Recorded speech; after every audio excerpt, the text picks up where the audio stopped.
Jesus. I have a broken blood vessel in my eye. I can't. Oh, well.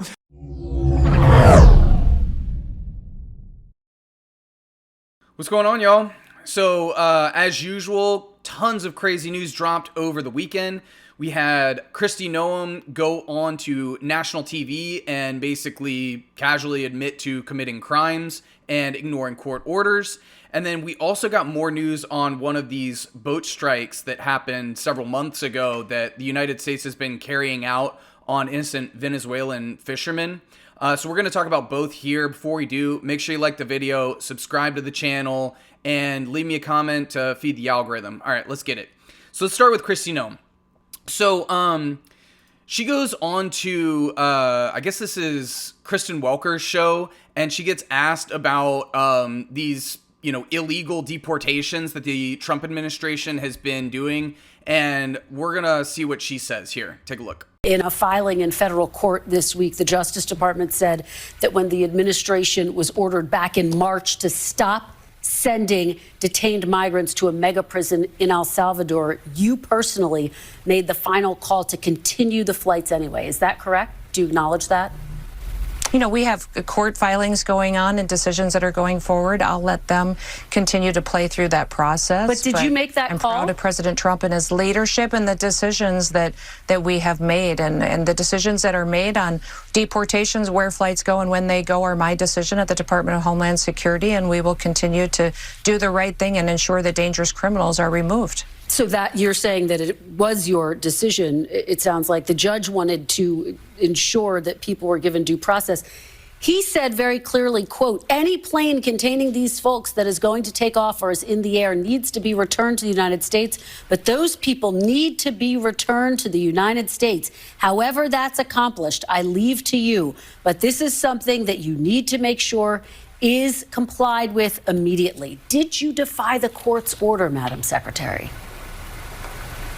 No, Kristen, and that's one of the things that we continue to face across this country is activist judges who are using radical decisions that have no standing and no grounds to try to stop what President Trump is doing to protect America and to keep us safe. Okay, so Kristi Noem just literally casually admits on national TV that she's not only violated U.S. law by illegally deporting people without due process, she continued to commit the same crime in direct contravention of a court order. And her reasoning for doing so was, well, he's an activist judge. That's not how the law works, Kristi. That's not how it works. You don't just get to violate the law and ignore court orders because you don't agree with what the judge is telling you to do. But that's how these people operate, man. And I so badly want to get beyond this era that Trump has ushered in of, like, Kyle Kulinski talks about it over on Secular Talk, where he's like, this is like Trump is like a postmodernist president. And we're in a post-truth era where, like, the truth doesn't matter and the facts don't matter. It's only what my truth is, right? And that's how these people operate. It's like, if the court agrees with you and they're ruling in your favor, then great. And if the court disagrees with you and tells you that you have to stop, then you just swat that ruling aside and assert that they're an activist judge and you just continue to break the law as you please because, heads I win, tails you lose. So Kristi Noem is a piece of shit, and I think that I really can't wait until these people are not in power again, so that we can put them on trial and have them arrested. Because, like, if you think about this is one of the worst crimes you can commit. Is, like, not only are they deporting people without due process, meaning, like, they don't get an attorney, they don't get a court date, they don't even get to, like, talk to their family or whatever. They just get shipped out of the country. And then they were getting sent to CCOT in El Salvador, which they literally have stories from this, of the people who went there who are like, yeah, we were tortured, like sleep deprivation, we were raped. The guards there, like, forced prisoners to blow them and stuff. It just, like, the most unimaginable place to send somebody, and without any due process. This is so grotesque.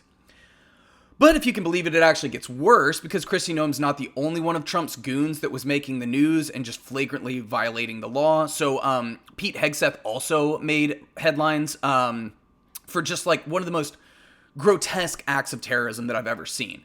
And so, like, as we all know, Trump has been trying to start war with Venezuela. He's been bombing fishing boats in the Caribbean. And as I recently covered, a Florida congresswoman admitted on Fox Business that the U.S. is, one, planning to invade Venezuela. But the reason was that, you know, the American oil companies are going to have a field day and profit off of the massive oil reserves that the country controls. So what they're doing is they're literally bombing innocent people, innocent fishermen, and then they claim that they're drug traffickers bringing deadly narcotics into the United States. And again, there is absolutely zero evidence. There's no evidence of this. Mostly because they're blowing up the boat so they can't even get any of the evidence. But there's no evidence of this whatsoever. And the way that you would deal with this if you were actually serious about trying to stop drugs from flowing into the country is you would stop the boats, you would detain the people on board, you would seize the drugs, and then you'd put those people on trial to prove that they were actually drug traffickers. That's what you would do if you were serious. But obviously that's not what's happening. Okay, and so it's been something like 22 fishing boats or something like that bombed so far and over 80 people killed. But a handful of people have actually survived. And guess what? None of them have been detained. And logic would dictate that if you were serious about doing this, you would detain those people so that you could question them and hopefully stop the drugs at the source. Which brings us to Pete Hegseth. So since they're not interested in questioning the alleged drug traffickers, because again, there's no evidence of them actually trafficking drugs, and all this is just like, it's just a ruse to have a reason to go to war with Venezuela so that they can steal their natural resources. Secretary Hegseth was apparently giving an order or a military directive to, quote, kill everyone. And on one of the boat bombings back in September, he did just that. So this is from Ron Filikowski, and he wrote, quote, the order was to kill everyone. As the smoke cleared, they got a jolt. 2 survivors were clinging to the smoldering wreck. The special ops commander overseeing the September attack ordered a second strike to comply with Hegseth's instructions. The 2 men were blown apart. Jesus fucking Christ. This is a fucking war crime. Like, this is totally unacceptable. This is worse than a war crime. This is just cold-blooded murder. So to continue, some of the current and former U.S. officials have said that the Pentagon's lethal campaign, which has killed more than 80 people to date, is unlawful and may expose the most directly involved to future prosecution. Oh, you don't say. The alleged traffickers pose no imminent threat of attack against the U.S. and are not, as the Trump administration has tried to argue, in an armed conflict with the U.S. because there's no legitimate war between the two sides. So killing any of the men in the boats amounts to murder. Even if the U.S. were at war with the traffickers, an order to kill all of the boat's occupants if they were no longer able to fight would, quote, in essence, be an order to show no quarter, which would be a war crime. Army combat veteran and congressional candidate Fred Wellman said, quote, this is insanely illegal. When you ask the Democrats who were talking in their video about what kind of orders are illegal, this is it. It's against the law to kill wounded prisoners, period. This is monstrous. Jesus Christ, man. Like, Pete Hegseth needs to be locked up. I mean, really, the whole administration needs to be locked up. But, like, what he's saying here is, like, this is literally murder, okay? Like, this goes beyond a war crime because we're not actually at war with Venezuela. This is all just a ruse to try and start a war with Venezuela. And these aren't enemy combatants. These are fucking fishermen. It's insane. So think about it too. And like, they're committing these crimes to justify the invasion of a sovereign country that never attacked us. Also, that they can steal the natural resources to the benefit of these American energy companies. It's Iraq all over again. And the good news is, I guess, is that Trump's not going to be in power forever, and there's literally an army of attorneys all over the world, not just in the US, that are documenting every crime and keeping meticulous records. But I wouldn't get necessarily too excited because I would bet everything I'm worth that Trump will pardon every single fascist fuckwad in his administration before his term is over, as long as they stay in his good graces. And let's be clear, we're run by a kakistocracy, which is literally, we're run by the worst of us, okay? Before becoming Secretary of Homeland Security, Kristi Noem was best known for being the governor of South Dakota. She let COVID run rampant through her state. And then she wrote a book about how she killed her puppy. Like, these people are completely morally depraved. They're ridiculous. And then if you talk about Secretary Kegstand, Pete Hegseth, he was best known for being a Fox News D-lister and a violent drunk and a serial sexual abuser from people saying, like, literally accusing him of rape. Okay? And it's important to remember that, like, this literally, none of this would have ever happened if the United States dealt with Trump the way Brazil dealt with Jair Bolsonaro. And for those of you who don't know, Bolsonaro was the president of Brazil. We used to refer to him as the Trump of the tropics. Jesus. I have a broken blood vessel in my eye. I can't. Oh, well. Anyway. So Jair Bolsonaro, Trump of the tropics, and he lost his election to the left-winger Lula da Silva. And he did something very similar to Trump. And he staged a coup to try and stay in power. Except for Brazil didn't let him get away with that shit. Brazil didn't fuck around. They put his ass on trial, and then they sentenced him to 27 years in prison for trying to overthrow the government. Trump should be in prison right now. Trump should have never been allowed to run for president again. Not after January 6th. But unfortunately, we had a weak, feckless AG in Merrick Garland, who was more concerned with not wanting to seem political. And he dragged his feet, and he couldn't manage to prosecute Trump in the 4 years that he had. And now Trump's back in the White House. And like we all warned, everybody that he's employed now is way worse. We were saying, like, look, there's going to be no guardrails this time around. And the reason there are no guardrails is because Trump has gotten rid of all of them, and also all he hires are total sycophants and yes men.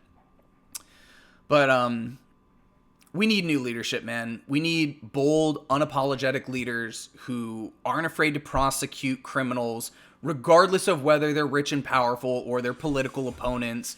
Like, we cannot have a repeat of that Barack Obama bullshit where he was like, well, we don't look backwards, we look forwards, okay? Like, if Obama had done what he should have done, which is gone after Bush, Cheney, Donald Rumsfeld, Paul Wolfowitz, Condoleezza Rice, John Bolton, all of those cocksuckers in the Bush administration for the war crimes that they committed, then we wouldn't be in our current position, right? And if we don't hold powerful people to account and prosecute them for the crimes that they commit, then the next time around, it's going to be even worse, and that's Trump. And the only way that we get out of this is by electing real progressives, real leaders who actually believe in real systemic change, and they have a bold agenda, and they actually want to enforce the law regardless of who it is that's accused of breaking the law, okay? But I think that, the country is finally waking up to that fact.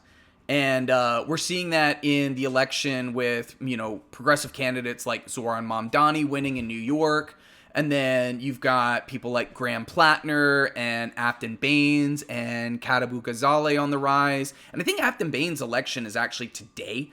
And she's like a Democrat running in a Trump, like an R plus 22 district. And it's looking very, very, very close. So imagine flipping a Republican plus 22 district in Tennessee. That would be wild. But anyway, my point was that we need the antidote to fascism is actual leftism and progressivism, not centrist bullshit, okay? There's nothing pragmatic about an incremental approach to a catastrophic problem.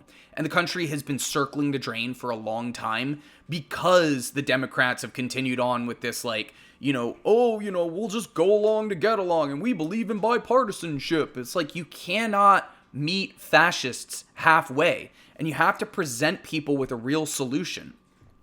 But like I said, I think the soil is fertile for an actual leftist takeover of the Democratic Party. Chuck Schumer's numbers are in the toilet. Hakeem Jeffries' numbers are in the toilet. The Democratic base wants neither of them to run, or at least to run the party. And I don't know. I mean, like, I think we should have gotten it earlier on with Bernie, but the timing wasn't right. And, like, you still had, like, these boomer hanger-ons that thought that Bernie was too far left because they came up being really afraid of socialism and being taught it's bad. And also, the system really treated boomers pretty well overall, so they don't want to upend the system that they benefited so much from. But now the base of the party, and I'm talking about like the normies and the boomers, are shifting. Like my parents, I've never heard them, like be as far left as they are now. Okay, like I used to get in fights with my parents about Bernie back in the day. The Democratic Party is going through a massive change with all of these candidates. And it's about damn time too, because like the party has been kind of falling apart ever since Bill Clinton. And Clinton was the one who did the whole like, I'm not really a Democrat, I'm not really a Republican, I'm third way above the fray, blah, blah, blah. And then he really, really accelerated the amount of PAC money, like corporate PAC money that the Democratic Party took. And now the party is just owned by their donors. But we're seeing it in elections with progressive candidates who don't take corporate PAC money. And I think that, in light of all of the extremely negative news that we're inundated with every single day, the positive is the fact that we are seeing the rise of the left on these issues. So like I said, I think the party itself, they're sensing that like the centrism, the bipartisan, whatever, it's no longer effective. And, you're not going to be able to combat fascism that way. Anyway, that's all I got for you right now. Like and subscribe. Leave me a comment to feed the algorithm. And I'll see you in the next one. Peace.